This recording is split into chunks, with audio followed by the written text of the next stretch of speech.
తాకట్లో ఉన్న మీ బంగారాన్ని విడిపించి ఆ రోజు ఆన్లైన్ రేటుకి కొంటాం. Sharma gold company. నమస్కారం, మీరు చూస్తుంది సుమన్ టీవీ. నేను మీ కీర్తి. నాతో పాటు ప్రముఖ ఆస్ట్రాలజర్ గోనుకుంట్ల సురేష్ గారు ఉన్నారు. నమస్తే అండి. నమస్కారం అండి కీర్తి గారు. కీర్తి గారు, మనకు మహర్షులు ఇచ్చిన గొప్ప జ్ఞానం జ్యోతిష జ్ఞానం అండి. ఇది ఎందుకు మనకు ఉపయోగపడుతుంది అంటే, మనం లైఫ్లో చేయాల్సిన ఇంపార్టెంట్ పనులకి ఎంత అనుకూలమైన పరిస్థితులు ఉంటే అంత ప్రతికూల పరిస్థితులు కూడా ఉంటాయండి. అయితే ఈ ప్రతికూల పరిస్థితులు ఎప్పుడు ఎలా మనకు ఉంటాయి అనేది జ్యోతిష శాస్త్ర జ్ఞానం మనం తెలుసుకొని తదనుగుణంగా మనం చక్కగా ప్లాన్ చేసుకోవాలన్నమాట. అయితే మనిషి చేసే పనులు ధర్మార్థ కామ మోక్షాలు ఎలాంటి వాళ్ళైనా సరే భూమి మీద ఎక్కిన తర్వాత లాస్ట్ వరకు చేయాల్సిన పనులు ఈ 4 ఉంటాయండి. మనకు గృహస్థ ఆశ్రమం దగ్గర నుంచి, సన్యాసాశ్రమం దగ్గర నుంచి, లేదంటే వనప్రస్థాశ్రమం, లేదంటే మనకి బ్రహ్మచార్యం, 4 రకాల వర్ణాశ్రమాలు చెప్తారనమాట. ప్రతి ఒక్కళ్ళు కూడాను ఎవరైనా సరే ఫైనల్గా ఈ ధర్మార్థ కామ మోక్షాలే చేయాలన్నమాట. దీనికి పురుష అర్థం అంటే ఒక పురుషుడు సాధించాల్సిన సంపదలు అంటారు అనమాట. అర్థం అంటే అనమాట సంపదలు. అయితే వీటి సాధించేటప్పుడు చాలా ప్రతికూలమైన పరిస్థితులు ఉంటాయి కాబట్టి జనాలు ఎక్కువగా ఇబ్బంది పడకుండా మనకి బ్రహ్మ మొదలైన మహర్షులు, గొప్ప గొప్ప దేవుళ్ళు, వీళ్ళంతా మనకి మహర్షుల ద్వారా, వశిష్ఠ మహర్షి, నారద మహర్షి, గొప్ప మహర్షుల ద్వారా మనకి బ్రహ్మ నుంచి డైరెక్ట్గా మనకు వచ్చిన ఒక జ్ఞానం అండి, జ్యోతిష జ్ఞానం. ఇది రహస్యాతి రహస్యంగా పెట్టిన రహస్యం అండి. ఇది జనరల్గా ఈ జ్ఞానం అందరికీ అర్థం కాదు. బట్ ఎవరైతే ఈ జ్యోతిష జ్ఞానం నేర్చుకుంటారో, వాళ్ళని ఫాలో అవుతారో, వాళ్ళకి శోకం ఉండదని చెప్తారనమాట. అంటే మనకి టైం టు టైం ఇది ఇండికేట్ చేస్తుంది ఎక్కడ పాజిటివ్గా ఉంటుంది, ఎక్కడ నెగిటివ్గా ఉంటుంది అని చెప్పేసి. సో ఇది మనకి ఏమంటారండి, మనకి ఆది శంకరాచార్యులు తన స్క్రిప్చర్స్లో ప్రతిసారి చెప్తూ ఉంటాడు. ఏమంటే మనిషికి 2 ఉండాలి, వైరాగ్యము, రెండోది వివేకం ఉండాలి. సో ఎప్పుడు ఏ పని ఎలా చేయాలి తెలుసుకొని తదనుగుణంగా చేయటమే ఇంపార్టెంట్. అలానే వైరాగ్యం అంటే ప్రతి పని మనం చేయటం కాదు, మనకి కొన్ని నచ్చని పనులు లేదంటే మనకి హాని కలిగించే కొన్ని పనులు వదిలేయటం కూడా నేర్చుకోవాలని చెప్పేసి చెప్తుంటారు. ఎవరైతే ఇలా ఉంటారో ఏమవుతుందంటే వాళ్ళకి లైఫ్ అనేది ఎఫర్ట్లెస్ జర్నీ, బ్లిస్ఫుల్గా ఆనందమయంగా ఉంటుందని చేసి చెప్తూ ఉంటాను అనమాట. ఈ విధంగా మనకి జ్యోతిష శాస్త్రం ఎంతో ఉపయోగపడుతూ ఉంటుంది అనమాట. సురేష్ గారు, జనవరి మంత్లో 2025 new bright year for every one కదా. సో అందులో భాగంగా ద్వాదశ రాశుల వారికి సంబంధించి తెలుసుకుంటాం. ఇప్పుడు కుంభరాశి వాళ్ళకి సో కుంభరాశి వాళ్ళకి మిక్స్డ్గా ఉందని మనం చెప్పుకోవాలండి. ఒక రకంగా చెప్పుకోవాలంటే 60 to 70% పాజిటివ్గా ఉందని చెప్పుకోవాలి. వీళ్ళు ఏలినాటి నుంచి ఇబ్బంది పడుతూ ఉన్నారు. ఒక సంతోషకరమైన వార్త ఏంటంటే మార్చితో అది పోతూ ఉంది. ఇంకా లాస్ట్ కపుల్ ఆఫ్ మంత్స్ ఉన్నాయి అనమాట. వాళ్ళకి ఏమంటారంటే ఆ ఉధృతి తగ్గటానికి అక్కడ నుంచి బాగుంటుంది. అందులోనూ వాళ్ళకి ఆ యొక్క ఇంపాక్ట్ ముందు కూడా శని మంచి చేసి వెళ్తారు అని అంటారు కదండి. అన్ని రాశులకు 100% వెళ్ళట్లేదండి. శనిలో 3 అంటే రైజింగ్, పీక్ అని చెప్పేసి ఫాలింగ్ అని 3 స్టేజ్లు ఉంటాయి అనమాట. అంటే ఎంటర్ అయ్యే స్టేజ్, తల మీద ఉండే స్టేజ్, వదిలిపెట్టి వెళ్ళిపోయే స్టేజ్ 2.5 ఉంటుంది. వీళ్ళకి తల మీద నుంచి వెళ్ళిపోతున్నాడండి. అంటే మన అంటే ఏమో తల మీదే శని కొట్టుకొని కూర్చున్నారు, ఏ పని చేసినా కదవట్లేదు అంటూ ఉంటారు. ఆ స్టేజ్ నుంచి బయటకు వచ్చేస్తున్నారు. శని దగ్గరే ఉంటాడు, అంటే అదే రూమ్ లో అక్కడ కూర్చొని ఉంటాడు. కాదు అంత ఇబ్బంది ఉండదు, అలా కూర్చోకుండా అలా పక్కన కూర్చొని మళ్ళీ ఏదైనా ప్రాబ్లం జరిగితే మళ్ళీ వచ్చి ఇబ్బంది పడతాడు. బట్ ఓవరాల్ గా హ్యాపీ టైం అండి వాళ్ళకి. కొంచెం ఇంకా మే తర్వాత ఇంకా వీళ్ళకి చాలా బాగుంటుంది. సో అదేదంటారంటే మనకి శుభంగా స్టార్ట్ చేస్తే బాగుంటుంది అన్నట్లు వాళ్ళకి ఈ జనవరి మాసం నుంచే కొంచెం తేడా తెలుస్తుంది. స్లోగా ఒక పాజిటివ్ డైరెక్షన్ లో మూవ్మెంట్ వస్తూ ఉంటుంది వాళ్ళకి. మనం క్లియర్ గా కనుక చూసుకుంటేనండి, కుంభరాశి వాళ్ళకి ధనిష్ట 3-4 పాదాలు, శతభిషం 1-2-3-4 పాదాలు, పూర్వభద్ర 1-2-3 పాదాలు అంతా మనకి కుంభరాశిలో ఉంటారు. పేరు బలం కనుక ఎవరైనా కనుక చూసుకుంటే గు, గే, గో, సా, సి, సు, సే, సో, త, ఈ అక్షరాలు మోరార్ల సిదేవ్ సౌండ్ తో ఉన్న పేర్లంతా మనకి కుంభరాశి అని చెప్పుకోవాలి. మన గ్రహస్థితి కనుక చూసుకుంటే మకర రాశిలోకి అంటే 12 రాశిలోకి జనవరి 14 ఎంటర్ అవుతున్నారండి. బుధుడు వీళ్ళకి సంచారం ధనుసు రాశిలో జనవరి 4 నుంచి, శుక్రుడు కుంభరాశిలో 20 అంటే ఉన్న రాశిలోనే ఉన్నారండి 28 నుంచి. తర్వాత కుజుడు వచ్చేటప్పటికి వీళ్ళకి మిథున రాశిలోకి జనవరి 21 నుంచి ప్రవేశిస్తూ ఉన్నారండి. ఈ స్థితిని బట్టి మనం కనుక చూసుకుంటే మనకి సూక్ష్మ గోచారం, లఘు గోచారం అన్న కాన్సెప్ట్ కనుక చూసుకుంటే వెరీ బ్రీఫ్గా మనం ముందుగానే ఫ్యూ వర్డ్స్లో చెప్పుకోవచ్చు అనమాట. దీనికి మహర్షులు ఎలా చెప్తారంటే, సూర్యుడు మారక ముందు, మారిన తర్వాత కనుక చూసుకుంటే ఫస్ట్ సూర్యుడు 14వ తారీఖు మకర రాశిలోకి మారక ముందు వీళ్ళకి విత్త లాభం, సంపద, శేష సౌఖ్యం, అర్ధ ప్రాప్తి అన్ని చాలా పాజిటివ్ గా ఉంటుంది. ఫస్ట్ 15 days అనుకోవాలి. ఏ విధంగా తర్వాత ధనం ప్రకారం చాలా బాగుంటుంది, సంపదలన్నీ వచ్చేస్తుంటే ధనంతో పాటు ఇంకా వేరే యోగ్యతలన్నీ కలిగి వచ్చేస్తుంటే ఓవరాల్ గా హ్యాపీనెస్ గా ఉంటుంది. విపరీతంగా ధనం కూడా వచ్చే అవకాశం ఎక్కువగా ఉంది. ఇది వీళ్ళకి జనవరి 14 వరకు ఉంటుంది. ఇది ఒక మంచి టైం అని మనం అనుకోవాలండి వీళ్ళకి. ఓకే. తర్వాత వీళ్ళకి కూడాను జనవరి 26 కూడాను కుజుడు వీళ్ళకి బాగా యోగ్యతనిచ్చి ధనాన్ని తీసుకొస్తున్నారండి. తర్వాత బుధుడు 11th హౌస్లో ఉండి హెల్త్ పరంగా చాలా చాలా స్ట్రాంగ్గా ఉంటుంది. అఖిల విషయ భోగం, అన్ని విషయాల్ని చాలా చక్కగా ఎంజాయ్ చేస్తారు. సో మీకు ఇందాక చెప్పినట్టుగా ఈ జనవరి మంత్ అనేది ఆ శుభ గడియలు, ఆ శుభం వచ్చే సెన్స్ ఇక్కడ నుంచి స్టార్ట్ అవుతుంది. మార్చిలో స్టార్ట్ అవుతుంది. మార్చిలో చాలా రిలీఫ్ వస్తుంది. ఆ తర్వాత మే నుంచి ఇంకా బాగా ఏమంటున్న డేస్ కలిసే ఉంది వీళ్ళకి చాలా చక్కగా కలిసి వచ్చే అవకాశం ఎక్కువగా ఉంది. అది ఈ మంత్ నుంచి స్టార్ట్ అవుతుంది. సో మనం వీళ్ళకి కనుక చూసుకున్నాం అనుకోండి, 12th హౌస్లో వీళ్ళకి అంటే ఫస్ట్ జనవరి 15 వరకు చాలా బాగుంటుంది. మధ్యలో ఒక 10 days మాత్రం కొంచెం టఫ్గా ఉంటుంది. ఈ టైంలో స్వస్థాన నాశనం, శైవ బంధు రోగ ధనం వ్యయం అని చెప్తుంటారు. ధనం ఖర్చు ఎక్కువగా ఉంటుంది. బంధువులకి ఎవరికైనా సరే రోగాలు వచ్చే అవకాశం ఎక్కువగా ఉంది. తర్వాత ప్రమోషన్స్, హెల్త్ కాంప్లికేషన్స్ వల్ల వర్క్లో కూడా కొంచెం ప్రెషర్ వచ్చే అవకాశం ఎక్కువగా ఉంటుంది. ప్రాణ పర్యంత ఓకే, రవి వ్యయస్థాన గతి అని చెప్తుంది. కొన్ని సందర్భాల్లో ప్రాణం పోయే అంత ఇబ్బందులుగా వచ్చే అవకాశం కూడా ఎక్కువగా ఉంటుంది. ఇది కూడాను మకర రాశిలోకి అంటే 14th నుంచి 24th వరకు ఈ కుంభరాశి వరకు ఈ 10 days కొంచెం కేర్ఫుల్ గా ఉండాలి. So particular health related complications ఎక్కువ వచ్చే అవకాశం ఎక్కువగా ఉంది. అయితే రవి ఇబ్బంది పెడుతున్నా కుజుడు శుక్రుడు బాగా యోగ్యతనిస్తున్నారు. సో వీళ్ళకి చూసారనుకోండి, మనకి కుజుడు 6th హౌస్లో ఉండటం వల్ల ఏమవుతుందంటే వస్త్రలాభో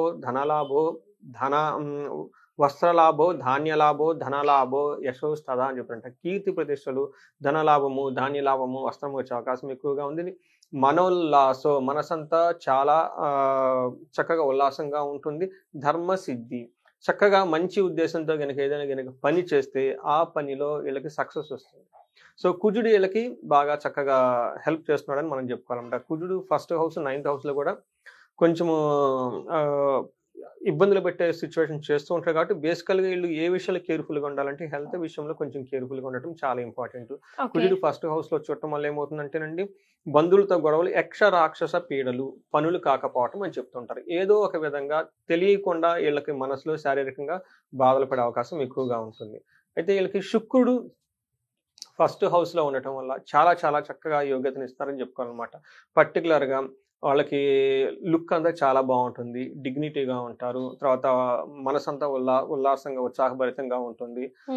అంతేకాకుండా వీళ్ళు ఒక హ్యాపీ మూమెంట్స్ చేయడానికి ఒక సందర్భాలు కూడా చాలా ఎక్కువగా ఉంటాయి. పర్టికులర్గా ఆఫీస్లో కానివ్వండి, లేదంటే మనకి వాళ్ళు చేసే పనుల దగ్గర విషయాల్లో లేడీస్కి అయితే జెంట్స్ నుంచి చాలా మంచి సహకారం, సపోర్ట్ అయితే వచ్చేస్తుంది. అలానే మనకి జెంట్స్ కానీ అయితే లేడీస్ నుంచి చాలా బాగా సపోర్ట్ వచ్చేస్తుంది. అంటే వీళ్ళు ఒక ఫ్యామిలీతో కానివ్వండి, బయట కానివ్వండి, అందరినీ కలుపుకొని పోయే ఒక మెంటాలిటీ వీళ్ళు బాగా డెవలప్ అవుతుంది. ఫుడ్ కూడా చాలా చక్కగా తిండి హ్యాపీగా ఉండే అవకాశం ఎక్కువగా ఉంది. వీళ్ళు ఈ టైంలో ఒంటరిగా చేసేది కంటే అందరితో టీం వర్క్ కలుపుకొని చక్కగా చేస్తే, అందరితో కనుక కలుపుగోలుగా వెళ్ళగలిగితే సక్సెస్ వెళ్ళదేనండి ఈ మంత్రం. మాకు అదే మీకు చెప్పాను కదా, కుంభరాశి వాళ్ళకి ఇప్పటి నుంచి శుభ గడియలు స్టార్ట్ అయిపోతూ ఉంటాయన్నమాట. అప్పటిదాకా భార్యాభర్తలు కూడా ఎవరైనా గొడవ పడే వాళ్ళు ఉంటే ఈ టైంలో వాళ్ళకి కలిసే అవకాశం ఎక్కువగా ఉంటుంది. ఎందుకంటే ఏలినాటి ప్రభావంలో భార్యాభర్తలు గొడవలు ఇడిపోయే వాళ్ళు చాలా మంది ఉంటారు. సో మరి నక్షత్రాల ప్రకారంగా ఎలా ఉందండి?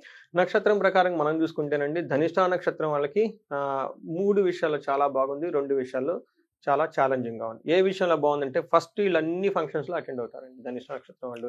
సో వీళ్ళు ఈ మంత్ అంటే ఇదేంటో బాబు ఎన్ని ఫంక్షన్లు ఉన్నాయి అనుకునే విధంగా ఉంటుంది అనమాట. ఫుల్ క్యాలెండర్ అంతా బిజీ అయిపోతారు. తర్వాత సౌఖ్యంగా ఉంటుంది, ఎక్కడ ఇబ్బంది పడే అవకాశం, లాభప్రదం కూడా ఉంటుంది. 2 విషయాలు ఛాలెంజింగ్ ఉంటుంది. ఒకటి మృత్యుభయం ఉంటుంది, 2 ధనహీనత ఉంటుంది.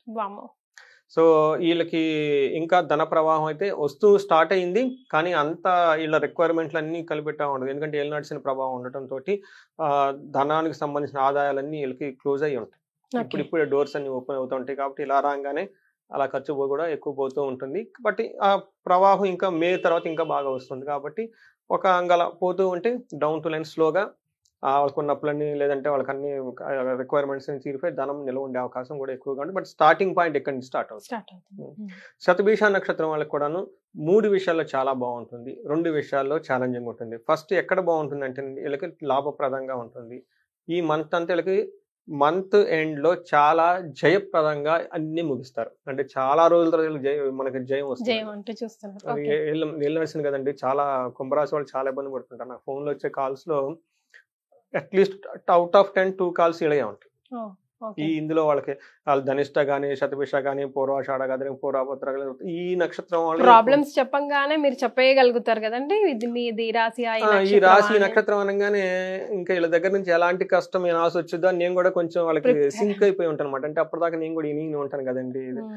దేవుడా వీళ్ళే వచ్చేసారా, వాళ్ళకి ఇంకెన్ని ప్రాబ్లమ్స్ ఉందో, ఎలాంటి నేనే నాలని చెప్పేసి వాళ్ళు కూడాను కొంతమంది ఏమవుతారంటే బరస్ట్ అయిపోతారండి, ఎమోషన్ అయిపోతారు. ఎందుకంటే కొంతమంది చెప్పుకోలేరండి బాధలు. ఎప్పుడైతే ఒక ఆస్ట్రాలజర్ వాళ్ళ మనసులో ఏముంది, ఎలాంటి ఫీల్ పడుతున్నాను మనం వాళ్ళకి కొంచెం సింపతిక్ గా అది ఫ్యాక్ట్ చెప్తే ఇంకా వాళ్ళు ఎమోషన్ అయిపోతారు. ఎమోషన్ అయిపోయి ఫోన్ కట్ చేయరు. కొంతమంది 45 నిమిషాలు, గంటన్నర మాట్లాడిస్తూ ఉంటారు అనమాట. వాళ్ళకు అంటే మనం వాళ్ళ కోర్ని టచ్ చేస్తాం కాబట్టి అండి. సో జ్యోతిష్ శాస్త్రం ఉన్న గొప్పతనం ఇదేనండి. సో మనం శతభిష నక్షత్రం వాళ్ళు మొహమాటం కొద్ది ఎంత చెప్తే మీరు ఇంకా లోతుకెళ్ళి మొత్తం చెప్పేస్తారు కాబట్టి వామ్మో మా గురుగారికి మన గురించి అంతా తెలిసిపోయిందని ఓపెన్ అప్ అయ్యే ఛాన్స్. ఇది ఈ శాస్త్రం ఉన్న గొప్పతనం అదేనండి. ఎదుటి వాళ్ళు చెప్పనవసరం లేదండి, మనమే వాళ్ళ గురించి చెప్పేస్తాం. ఏమండి మా శ్రావణ నక్షత్రం అనగానే ఒక ఫీలింగ్ వచ్చేస్తుంది. ఏమండి మా ఆశ్లేష నక్షత్రం అనగానే అర్ధాశ్రమంతో బాధపడుతూ ఉంటారు. ఇలా రకరకాలు పడుతూ ఉంటారు అనమాట. కొంతమంది మనకి మీనరాశి లేదంటే మనకి మేషరాశి అనుకోండి, ఇప్పుడు దాకా శని బాగా సపోర్ట్ ఇచ్చారు, బాగా స్ట్రాంగ్ గా ఉన్నారు. ఇలా ఆ రాశి ఆ నక్షత్రం చెప్పగానే చాలా విషయాలు మీరు సెన్స్ అయిపోతుంటారు అనమాట ఇమీడియట్లీగా. ఫస్ట్ 30 సెకండ్ హారోస్కోప్ చూడంగానే మాకు సెన్స్ అర్థమైపోతుందండి. ఓ వీళ్ళు వస్తున్నారు. వాటికి సపోర్టింగ్ గా మేము కొంచెం డీప్ గా చూస్తాం. యోగాలు ఎలా ఉన్నాయి ఏంటి, దశ బాగుండి 50-50 సపోర్ట్ అవుతుంది. దశ బాగలేదు ఇది బాగలేదంటే ఇంకా వాళ్ళు కోలుకోవటానికి కష్టం అన్నట్టుంటారు. సో ఇది మనకి శతభిష నక్షత్రం వాళ్ళకి కూడాను చాలా ఇబ్బందులు పడుతూ ఉన్న నక్షత్రం అది. సో వీళ్ళకి 3 విషయాలు చాలా బాగుంటుంది, 3 విషయాలు ఛాలెంజింగ్ గా ఉంటుంది. ఎక్కడ బాగుంటుంది అంటే అన్ని ఫంక్షన్స్ అటెండ్ అవుతారు, సౌఖ్యంగా ఉంటారు. ఈ మంత్ జయప్రదంగా వీళ్ళకి కూడా ఉంటుంది, లాభప్రదంగా కూడా ఉంటుంది. ఛాలెంజెస్ ఎక్కడ ఉంటుందంటే ధనహీనత, పరవాసము, ఉన్న ప్లేస్ని వదిలి వేరే ప్లేస్లకు వెళ్ళే అవకాశం వీళ్ళకి ఎక్కువగా ఉంటుంది. లేదంటే కొంతమంది ఫారిన్ వెళ్ళాలనుకున్న వాళ్ళు కూడా ఇది ఒక మంచి హ్యాపీ న్యూస్ అని మనం చెప్పుకోవాలి. తర్వాత వీళ్ళకి మృత్యు భయం ఉంటుందండి. మన శతభిష నక్షత్రం వాళ్ళకి కనుక మనం గమనించుకుంటే లాస్ట్ వీక్లో నుంచి ఫిబ్రవరి 1st వీక్ వరకు ఈ 15 daysలో వీళ్ళకి మృత్యు భయం ఉంటుంది. అంటే మృత్యు భయం అంటే చనిపోతామని కాదండి, వాళ్ళు బాగా ఇష్టపడి చేస్తున్న ఒక పని కానివ్వండి, ఒక ప్రాజెక్ట్ కానివ్వండి, ఇదే నా ప్రాణం అన్నట్లు ఏదో కంపెనీ కాదండి ఒక ప్రాజెక్ట్ ఏదైనా చేస్తూ ఉంటే దాంట్లో అనుకున్నంత లాభాలు రాకపోవటం, మోస్ట్లీ డిసప్పాయింట్, కొన్నిసార్లు వైండ్ అప్ చేసి వెళ్ళిపోవాల్సిన పరిస్థితి కూడా వచ్చేస్తుంది. కొన్నిసార్లు అక్కడ వదిలిపెట్టి ఆ ప్లేస్ వదిలిపెట్టి పోవాల్సిన సిచ్యువేషన్ కూడా ఎక్కువ వచ్చేస్తుంది. మరి ఇంత కష్టంలో నుంచి బయటికి తీయడానికి రెమెడీస్ ఏమైనా ఉన్నాయా? రెమెడీస్ ఉన్నాయండి. దానికి ముందు కొంచెం పూర్వభద్ర కనుక చూసుకుంటే వీళ్ళకి లాభాలు వచ్చే అవకాశం ఎక్కువగా ఉంది, జయం వచ్చే అవకాశం ఎక్కువగా ఉంది, సౌఖ్యంగా ఉంటారు, చక్కగా పార్టీలు ఫంక్షన్లు అటెండ్ అవుతుంటారు. వీళ్ళకి ఫారిన్ వెళ్ళాలి అనుకున్న వాళ్ళకి చాలా చక్కగా హ్యాపీగా ఉంటుంది. అయితే మనకి ఈ నక్షత్రం వాళ్ళకి హెల్త్ కాంప్లికేషన్స్ వచ్చే అవకాశం ఎక్కువగా ఉంది. అనుకున్న పని కాకుండా కార్యభంగం అయ్యే అవకాశం కూడా ఎక్కువగా ఉంది. బట్ బాగా కేర్ఫుల్ గా ఉండవలసిన వాళ్ళు శతభిష నక్షత్రం వాళ్ళు. శతభిష నక్షత్రం వాళ్ళు మనం వీళ్ళకి లత్తల లాంటి ఏమీ లేదండి. ఇవి పరిహారాలు చేసుకుంటే చక్కగా బాగుంటుందండి. సో మరి ఎలాంటి పరిహారాలు సూచిస్తారు? సో మృత్యు భయం ఎవరికైతే ఉందండి వాళ్ళకి అమృత మృత్యుంజయ పాశుపత హోమం చేయించుకుంటే చాలా బాగుంటుంది. లేదంటే మృత్యుంజయ మంత్రాన్ని జపం చేసుకున్న చాలా బాగుంటుంది. అట్లీస్ట్ అమావాస్య రోజు కానివ్వండి, సోమవారం కానివ్వండి, శివునికి ఒక్కసారి రుద్రాభిషేకం చేయించుకుంటే చాలా ధైర్యంగా ఉంటుందండి.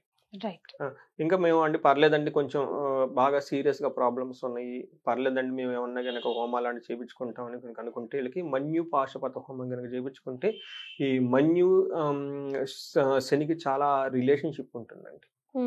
సో ఇలాంటి వాటి నుంచి ఇమ్మీడియట్ గా వాళ్ళ కష్టాల నుంచి బయటపడే అవకాశం చాలా ఎక్కువగా ఉంది. ఇంకా ఎవరైనా హెల్త్ సీరియస్ గా కనుక ఉంటే వాళ్ళకి ఆయుష సూక్తం పారాయణం చేయించుకున్నా కానీ చాలా బాగుంటుంది. బట్ అందరూ చక్కగా చేయించుకోగలిగేది అంటే కొంతమంది మనకి విలేజెస్ లో ఉంటారు, యాక్సెస్ ఉండదు చేయించుకోవాలన్నా కానీ, అలాంటి వాళ్ళైతే చక్కగా రుద్రాభిషేకం కనుక చేయించుకోగలిగితే అమావాస్య రోజు కానివ్వండి, సోమవారం కానివ్వండి చాలా రిలీఫ్ వచ్చేస్తుందండి.